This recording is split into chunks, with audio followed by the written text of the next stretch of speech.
दोस्तों, महात्मा बुद्ध कहते थे कि मानव शरीर स्वास्थ्य का रहस्य है। इसीलिए अतीत पर शोक मत करो, भविष्य की चिंता मत करो। बुद्धिमानी तो यही है कि आप ईमानदारी से अपने वर्तमान में जिएं।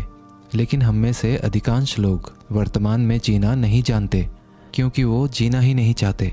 उन्हें तो अपने बीते हुए कल की चिंता करनी है, आने वाले भविष्य की चिंता करनी है। और यदि आप वर्तमान में जी सकते हैं तो कोशिश करके देख लो, आपका मन और आपका शरीर पूरी तरह से स्वस्थ हो जाएगा। एक बार जब आप वर्तमान में जीने लगते हैं तो ना ही आपको अतीत के बीतने का दुख होता है और ना ही आने वाले भविष्य की कोई चिंता रह जाती है, बल्कि वर्तमान में चलने वाली आपके सांसें भी आपको वह आनंद देगी जो आज से पहले आपने कभी भी अनुभव नहीं किया होगा। दोस्तों, आज की ये कहानी हमें कुछ ऐसा ज्ञान देने वाली है जिसे पूरा सुन लेने के बाद आप अपने भूतकाल और अपने भविष्य काल को कहीं पीछे छोड़कर वर्तमान में जीना सीख जाएंगे। तो ये कहानी शुरू होती है एक व्यक्ति से। वो व्यक्ति अपने जीवन में बहुत दुखी था, बहुत परेशान था। वह एक पहाड़ की चट्टान पर बैठकर रो रहा था, बिलख रहा था। तभी वहाँ से एक बौद्ध भिक्षु गुजर रहे थे। उसे रोता देख वो बौद्ध भिक्षु उस व्यक्ति के पास गए और उससे कहने लगे, क्या तुम यहाँ से कूदकर अपनी जान देने की सोच रहे हो? वो व्यक्ति कहता है, आपने बिल्कुल सही जाना, लेकिन आपको इससे क्या फ़र्क पड़ता है? ये मेरा जीवन है, मैं इसके साथ जो चाहूँ वो करूँ। तभी वो बौद्ध भिक्षु उस व्यक्ति से कहते हैं, तो फिर अभी तक बैठकर रो क्यों रहे हो?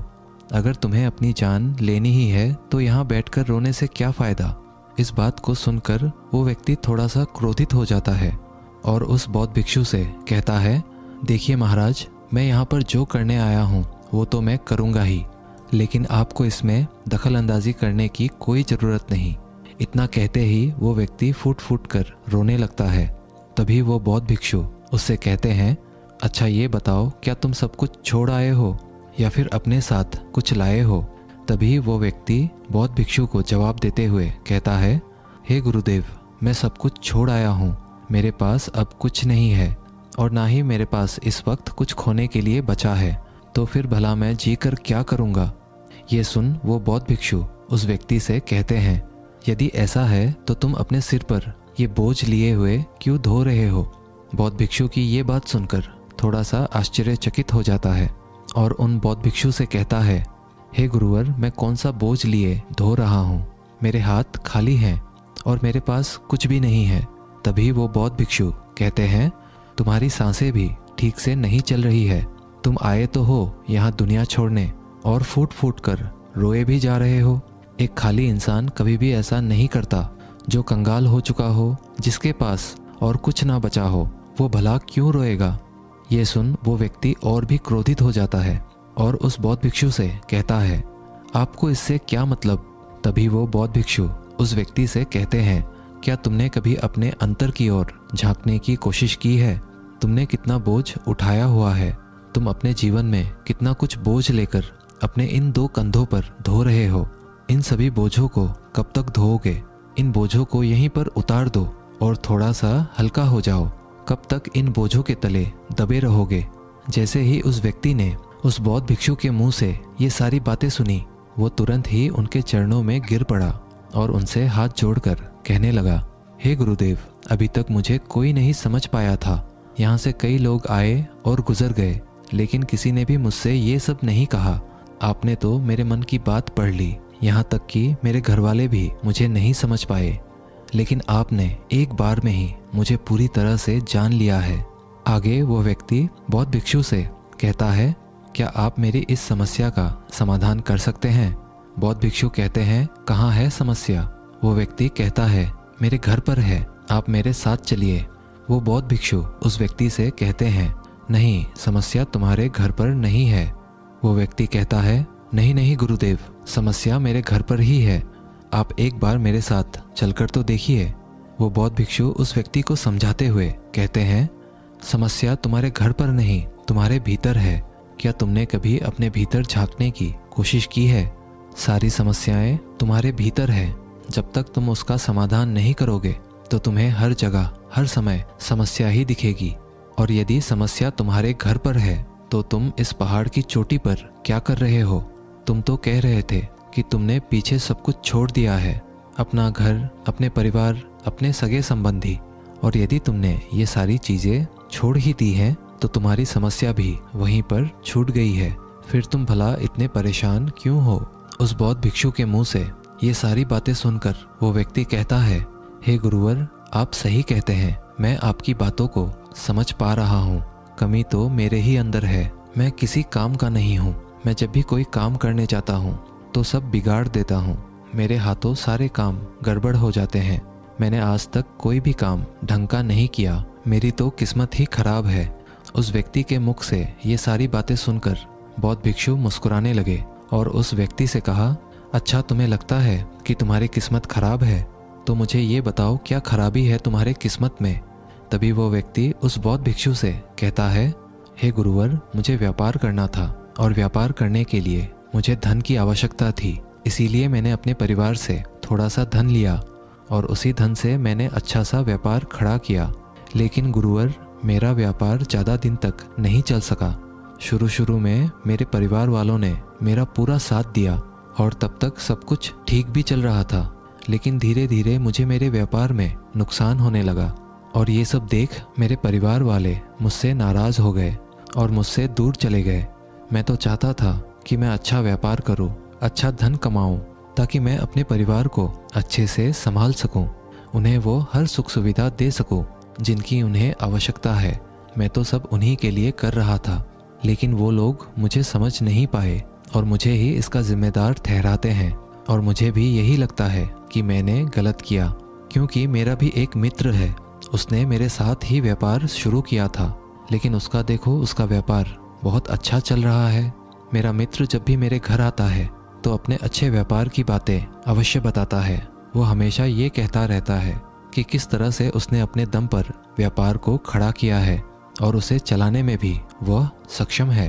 किस तरह से उसने जी तोड़ मेहनत की और अपने व्यापार को उन ऊंचाइयों तक ले गया। ये सब सुन मेरे परिवार वाले भी मुझसे कहते हैं, देख, वो तेरा मित्र है, उसने अपने व्यापार को कहाँ से कहाँ ले गया, और तूने तो हमारी जमा की हुई पूंजी भी गवा दी, हमारा नुकसान करा दिया। मेरे परिवार वाले मुझसे हमेशा यही कहते रहते हैं कि तेरे बस का कुछ नहीं। इन तानों को सुन सुनकर मैं बड़ा परेशान हो चुका था। इसीलिए मैंने कर्जे लिए और नया व्यापार खड़ा किया, लेकिन वहाँ पर भी मुझे मुंह की खानी पड़ी और मेरा व्यापार पूरी तरह से चौपट हो गया। अब तो हालत यहाँ तक आ चुकी है कि मेरा घर भी अब गिरवी पड़ा हुआ है। अब आप ही बताइए गुरुवर, मैं क्या करूं? तभी वो बौद्ध भिक्षु उस व्यक्ति से कहते हैं, अच्छा, तुम्हें ये पता है कि तुम्हारा मित्र तुम्हारे पास क्यों आता था? तभी वो व्यक्ति कहता है, हाँ, मुझे अच्छी तरह से पता है। वो मुझे मेरे घर वालों के सामने नीचा दिखाने के लिए आता था, मेरी बुराई करने आता था। वह ये जताने आता था कि वो मुझसे व्यापार में कई गुना आगे है, श्रेष्ठ है। वह चाहता है कि मैं उसकी सफलता देखकर दुखी रहूं, तड़पता रहूं और परेशान रहूं। तभी वो बौद्ध भिक्षु उस व्यक्ति से कहते हैं, क्या तुम उसके व्यापार को देखकर सच में दुखी रहते थे? वो व्यक्ति कहता है, हाँ, इतना अच्छा व्यापार उसने खड़ा किया है और मेरा व्यापार चौपट हो गया, तो ये देखकर मुझे तो दुख होगा ही ना गुरुवर, मुझे तो जलन होगी ही। तभी वो बौद्ध भिक्षु उस व्यक्ति से कहते हैं, तुम्हें दुख किस बात का था, अपनी असफलता का या फिर अपने दोस्त की सफलता का? तभी वो व्यक्ति उस बौद्ध भिक्षु से कहता है, अपने असफल होने पर मुझे इतना पछतावा नहीं था, लेकिन मेरा मित्र इतना सफल हो चुका था, उसे देखकर मुझे ईर्ष्या होती थी, मेरे अंदर जलन की भावना उत्पन्न होती थी और मैं ये देख देख कर दुखी रहता था, पछताते रहता था, तड़पता रहता था। तभी वो बौद्ध भिक्षु उस व्यक्ति से कहते हैं, इसका अर्थ तो ये हुआ, अगर तुम्हारा मित्र भी असफल हो जाए तो तुम्हें खुशी होगी। तो वो व्यक्ति कहता है, जी हाँ, मुझे बड़ी खुशी होगी अगर वो असफल हो जाए, उसका व्यापार चौपट हो जाए।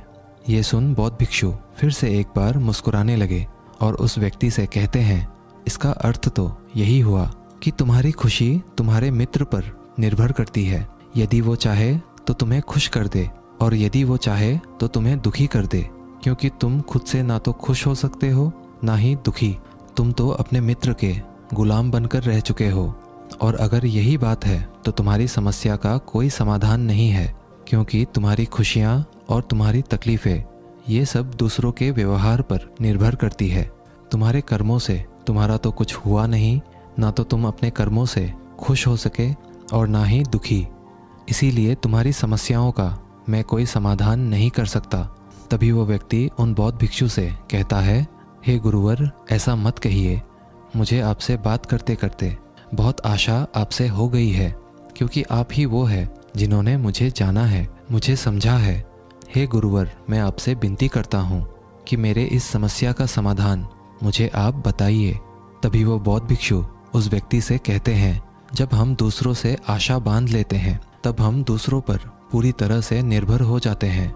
अगर मैं तुम्हें कोई भी रास्ता ना बताऊं, मैं तुम्हें तुम्हारी समस्या का समाधान ना दूं, तो तुम इसी तरह से दुखी रहोगे, रोते रहोगे, बिलखते रहोगे। और अगर मैं कोई रास्ता तुम्हें बता दूं, मैं तुम्हें कोई समाधान बता ही दूं, तो हो सकता है तुम्हें कुछ मिल जाए। लेकिन एक बात हमेशा याद रखना कि जो तुम्हारा मित्र तुम्हारे घर पर आता है, यह तुम्हें बताने के लिए कि किस तरह से उसने अपने व्यापार में वृद्धि की, किस तरह से उसने कड़ी मेहनत की, जो तुम्हें दुखी करने आता है।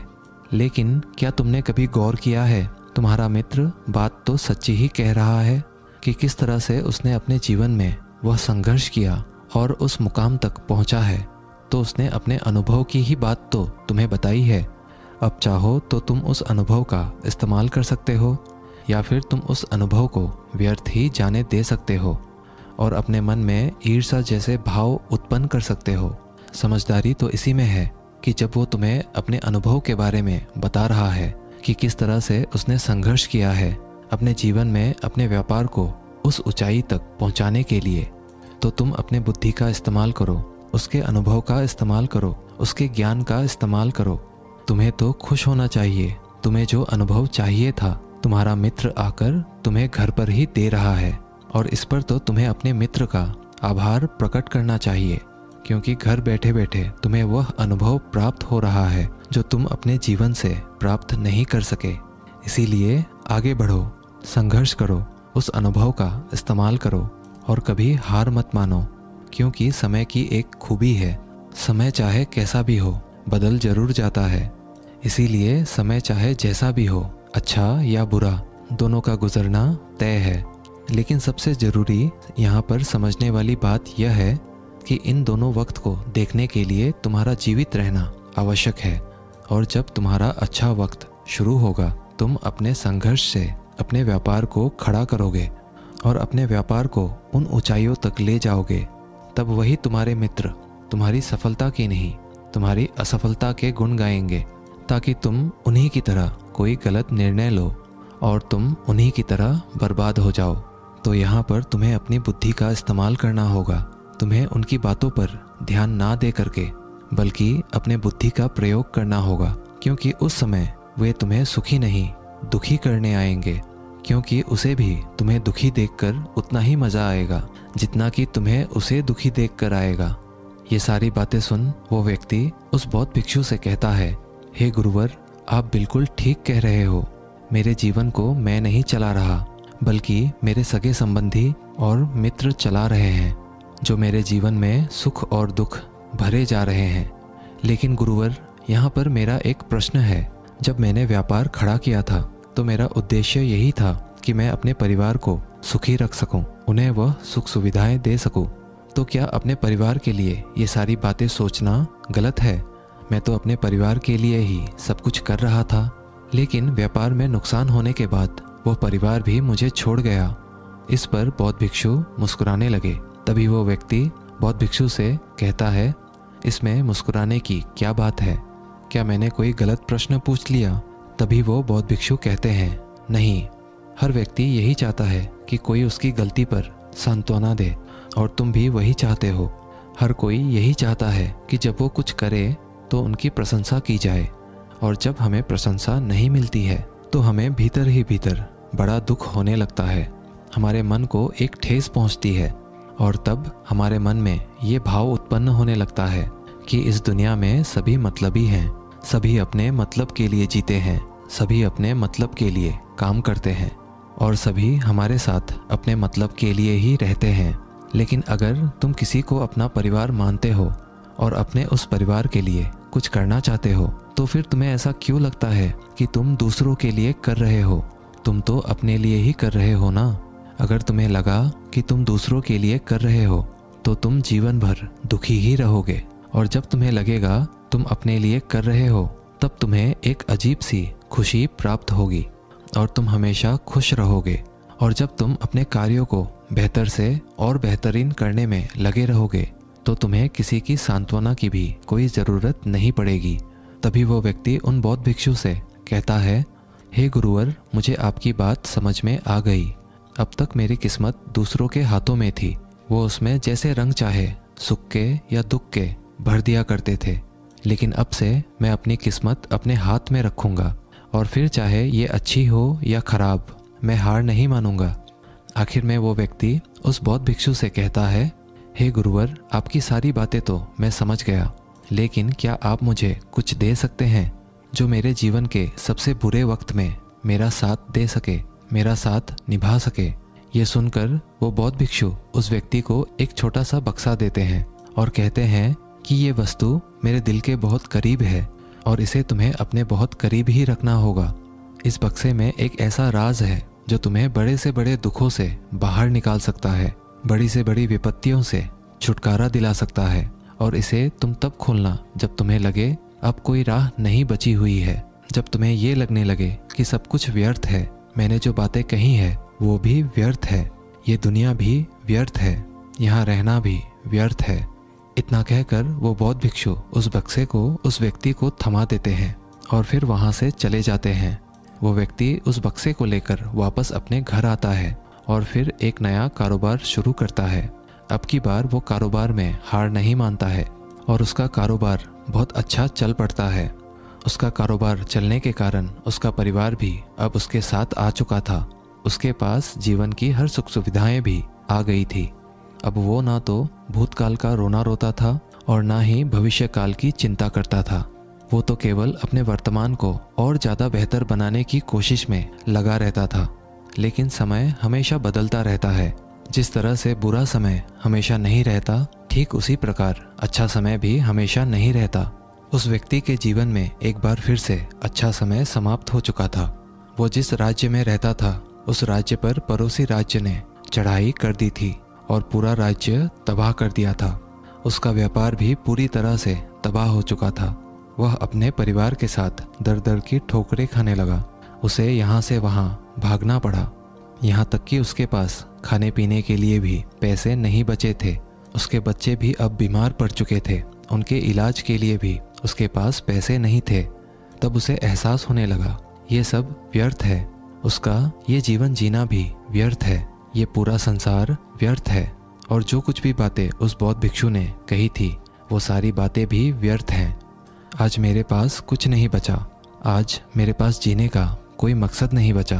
वो व्यक्ति अंदर से पूरी तरह निराश हो चुका था, अंदर से पूरी तरह से टूट चुका था। वो व्यक्ति ये सब सोच ही रहा था, तभी उसकी नज़र उस बक्से पर पड़ी जो उसे उस बौद्ध भिक्षु ने दिया था। फिर उस व्यक्ति ने उस बक्से को खोला। उस बक्से में एक पर्ची थी जिसमें यह लिखा था कि आपकी नई जिंदगी की शुरुआत कहीं से भी हो सकती है।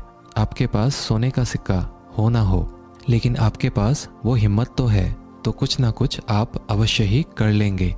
उस पर्ची को पढ़ने के बाद उस व्यक्ति के मन में एक बार फिर से आशा की लहर दौड़ पड़ी और उसने अपने जीवन में फिर से हिम्मत बांध ली और उन ऊंचाइयों को छूने के लिए फिर से मेहनत करने लगा।